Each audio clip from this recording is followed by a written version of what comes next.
Veš, ko veš, enega vsiljivca je najdla.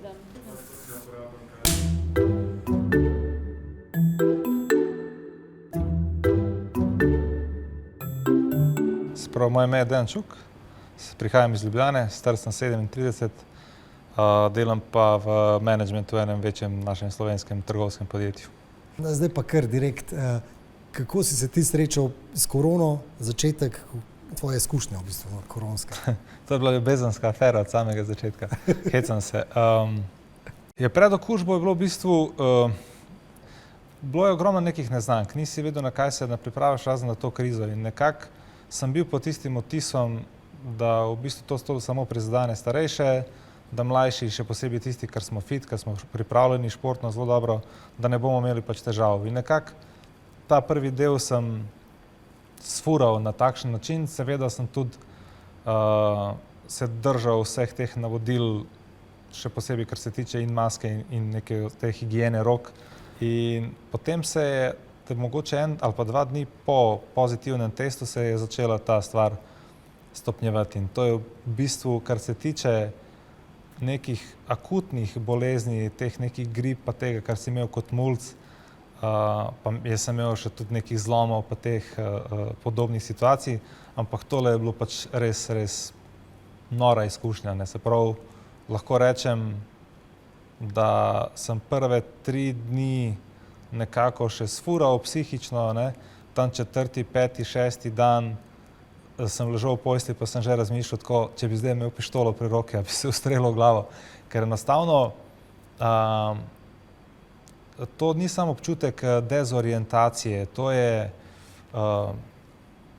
nimaš, kako bi človek temu rekel, usklajenih čutov. Da v bistvu vidiš, če tam, ko pogledaš, pač vidiš to, kar hočeš slišiš. In je vse razmetan. Koliko je dolgo trajala ta huda? Ta huda faza trajala recimo 14 dni. 14 dni. Ja.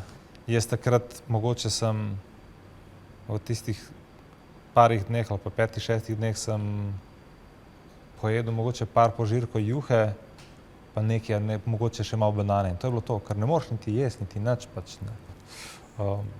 Še večja težava je v bistvu ta nesigurnost, ki se je pojavil v človeku, ker takrat, ko si fit, ko si ready, ko si mentalno na nivoju, si pač počutiš neuničljivega, ne. Zdaj pa pač pride en tak majhen virusek in te postavi na taka realna tla, da se, ne vem, pač tak mindset pač dobiš zelo humble, bi človek temu rekel, ne, da malo bolj ponižen. No in kako je bilo prvo se pravi, si kao, mislil si, zdaj sem pa prebolel, ali kako je bilo? Ne, ni. Ja, mislim, takrat, ko je šlo vse to mimo, sem rekel, ajde, pač v redu je, šli smo čez to, pač in tam nekje, mislim, da je bil 18. maj. Sem rekel, zdaj pa grem jaz lepo nazaj na trening, čisto počasi in sem naredil obremenitev, ki je 5-krat, 6-krat nižja od tiste, ki sem delal pred covidom in sem pristal na urgenci. Se pravi, ja, jaz sem naredil mislim, da 4 serije počepov, mislim, da je bilo gor mogoče 30-40 kil. Nisem nič čutil, ampak kakor sem se usedel, pogledam na uro in vidim, da mi je pač bitje srca kar naenkrat iz 130 padlo na 70, ker začel sem se izgubljati. Pač padaš, nite, ne, in je dihanje pač na polno in sem pač 15 ur bil na urgenci. Mislim, bolj sem čakal kakor karkoli drugega. In pol po tistem je bilo še res eno težko obdobje enega meseca, ko jaz nisem bil sposoben sploh sedeti zunaj, ker mi je toliko bil našponan živčni sistem od tega napada, ne, od tega crasha, da če bi nekdo odložil kozarec na mizo, jaz bi že skočil, ne. In jaz sem imel, se pravi, mogoče še 2 tedna po tistem, recimo, če bi šel spat, tik preden bi zaspal, bi bilo isto občutek, kot da bi te nekdo ustrašil, pa si malo tako skočil. In je bilo grozno. Ampak načeloma jaz mislim, da večina teh simptomov, te manjši neki simptomi bojo sigurno se porihtali, ampak te nevro, pa te kardio, pa te pulmonarni, to je pa že, mislim, da je malo večji izziv. Dobro, ampak kako je pa z delom? Z delom, hvala Bogu, pač nimam nekih težav. V bistvu to, da se fokusiram na nekatere stvari, mi precej olajša ta zdaj del oziroma to zdaj obdobje, ki ga moram dati čez. Na začetku je pa bilo težko. Kaj pa, če te nekdo znervira? Se trudim, da me ne znervira. Zaradi tega, ker takoj, če mi našpona ta živčni sistem, pa ta odgovor bolj so pač težave. Mislim, največ težav, ki jih imam zdaj, da me nekdo živcira, je glih, da ljudem razložiš, še posebej recimo svojcem, v kakšnem stanju si. In vsi mislijo, ja, to je mogoče malo anksioznost, pa nervoza, pa to pa ne. Človek, jaz sem čist pač pomirjen, ampak jaz sedim in pač mi telo podivja. Ne moreš to ljudem razložiti. Ampak največ si pa dobil na tej grupi, ne? Narediti to. Ja. Ja, tisti je bil res lifesaver. Ker praktično se nimaš z nobenim pač pogovarjati o tem in se človek počuti seveda pač osamljenega, dejansko pač ne moreš dobiti nobenega odgovora. In sem imel, da vem, kako sem našel, pač ta subreddit na Redditu, ki je cirka nekih 16,000 članov, ljudi, ki imajo pač simptome, se pravi, ki imajo long covid in je. Tisto, kar je najbolj travmatično pa grozno, pač, ker imaš ti različne topike, in pač moderatorji lahko pripnejo, da so na vrhu tisti najbolj pomembni in tisti, ki je pripet na vrhu, je prevencija samomora. No, to se pravi, ljudje že v bistvu v vsej Ameriki, ali pa verjetno tudi drugje, se vpliva toliko na kakovost življenja ljudi, da so se začeli dogajati samomorje. In ljudje so si začeli izmenjevati izkušnje, mnenja in k sreči se je tudi zdravstvena skupnost v Ameriki relativno hitro organizirala in so se že začeli na polno, pa tudi konec koncev v Evropi, še posebej v Angliji, so se začeli ukvarjati z dolgim covidom. In ljudje pač prvo poiščejo pač to lažbo v tistem, pač da nisi osamljen v celotni tej zgodbi, pa tudi konec koncev odgovore, ker ljudje so si tudi, veliko ljudi je tam že naredili popoln recovery, in so si sami pomagali. In je po eni strani je tudi zelo navdihujoče, ker v bistvu si lahko deliš izkušnje z ljudmi, ki so tisoče kilometre stran in si na ta način pač tudi olajšaš stvari, ali se tudi celo pač pomagaš. Kje vse športe si prej, mislim? Se pravi, od svojega 12. leta do 22. sem igral nogomet na vrhunski mladinski ravni v Sloveniji, potem pa praktično, ko sem zaključil, se ukvarjam s crossfitom, z olimpijskim dvigovanjem uteži, pa s kiteboardingom, s kitesurfanjem že skoraj 15 let. Tako da to je, jaz recimo osebno čutim največji udar na to, se pravi, meni so moji hobiji, moj prosti čas so mi sestavni del življenja, in pač zdaj tega nimam. In sem imel precej težav s sprejemanjem tega, ker so mi v tistem trenutku življenjski izzivi bili seveda biti uspešen profesionalno in biti čim bolj uspešen, ker sem tak tekmovalen tip v teh svojih hobijih, se pravi, narediti nek nov trik na kajtanju, čim več v luft skočiti. In zdaj sem rekel, ok, pač zdaj bomo mogli pač imeti drug večji izziv, kako priti ven iz tega in sem prepričan, da bom. Se pravi, takrat ni šel kajtati? Ne. Vse, kar sem naredil, se pravi, od konca aprila je, da sem na dopustu s hčerko sem plaval, zjutraj 500 metrov, popoldne 500, ampak to zelo počasi kot babice kmetiste. In po tistem sem tudi imel pol ure, 40 minut sem rabil, da pridem pač k sebi. Spet srce? Mislim, vse tako, pač nabijati na 120, 130, ko sediš, in se pol umiri in potem si tako, kar normalen si. Kako pa da eni pa nič? Kaj je kjer je tisti breaking point, ki gre v long haul? Zdaj te sprašujem, kaj da zdohta? Ja, se vem, long haulerjev mislim, da je okrog 10% od vseh okuženih, pa demografska slika je od 20 do 49 let.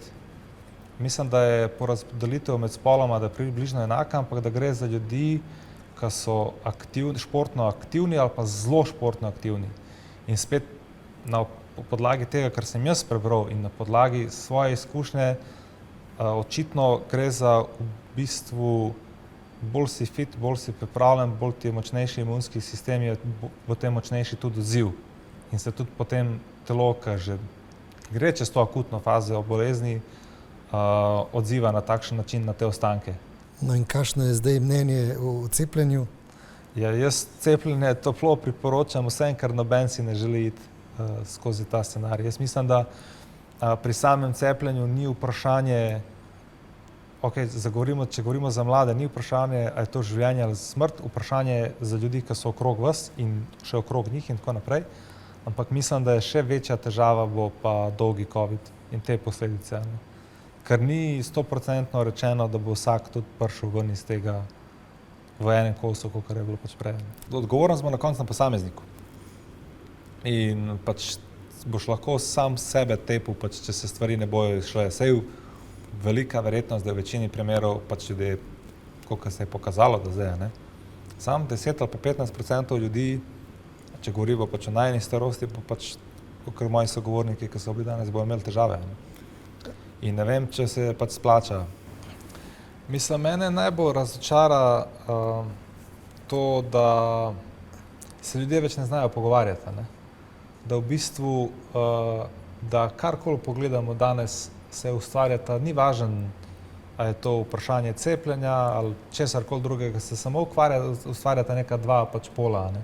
In ljudje se bolj primejo teh teorij zarote, ker so seksi, privlačne so zelo enostavne za razumeti. Veš, jaz lažje razumem, da se je Bill Gates danes zjutraj zbudil in da me hoče pač čipirati. To se meni zdi cool, to se meni zdi veš, podzavestno. Adrenalin ti daje, da je nekdo tam nekje v neki visoki stolpnici, najbolj luksuzni in zjutraj se zbudi in zdaj reče, zdaj bom pa gremo cel svet. Mislim, to so stvari, to je tudi mogoče tudi ogromen vpliv, ne bom o socialnih medijih sploh ne bom razlagal, ampak ta celotna pop kultura, vse filmi, to vse, kar gledamo, to ti spremeniti pač ta miselni vzorec in hitro se znajdeš v tem, da zagrabaš, ker je pač enostavno je za razumeti. In mislim, da mi je večje teže breme bilo v tistem trenutku, ko sem okužil pač svoje prijatelje. Ne? Okužil sem tudi mojo prijateljico Mašo, ki je pač rodila mogoče mesec dni pred tem. Pa okužil sem svojo mamo, ki je pol pristala v bolnici, je 12 dni bila na dodatnem kisiku, pa so tudi preden smo jo spravili v bolnico, glede na to, da jaz sem imel se prav živi z mojim očetom, normalno, ne? In oče že takrat imel že eno dozo Pfizerja in tisti je mogoče bilo nekako olajševalna okoliščina, da ni bila cela panika, glede na to, da se je mama en ali pa 2 dni po tistem, ko sem jaz dobil simptome, jih je še ona dobila in pa smo jo takoj preselili k meni in so 5 dni skupaj, kar so bila ali pa 6, bila res pač cela koma. Ne? In to je največja težava, to je multiplikator. Ne? Se pravi, jaz, 6 drugih, jaz ne vem, kaj bi bilo tam, če bi virus šel naprej na njihove svojce. Saj dovolj bi bilo samo po sebi, če bi poleg mene recimo zdaj nekdo imel enake simptome, ki mu lahko vplivajo na kakovost življenja do te mere, da je disfunkcionalen. Če govorimo, da nekoga še na koncu bije, to so stvari, ki si človek pač, mislim, lahko pozabiš, težko si pač oprostiš, ne? Ker v bistvu imaš vajeti vse v svojih rokah, da lahko ne moreš to 100% preprečiti, lahko pa to minimiziraš maksimalno, kolikor se lahko da. Ne? Jaz vedno rečem, oziroma tisti pregovor je v bistvu, da se glup uči na svojih napakah, pameten na napakah drugih. Ne? In mi se zdi, da bo imeli še nekaj časa, da se bo ljudje učili na svojih napakah. Ne? Super. Mislim, ne super, da se ti je to zgodilo, ampak hvala ti Malenkost. za čas. Pa še drugič, pa da ne.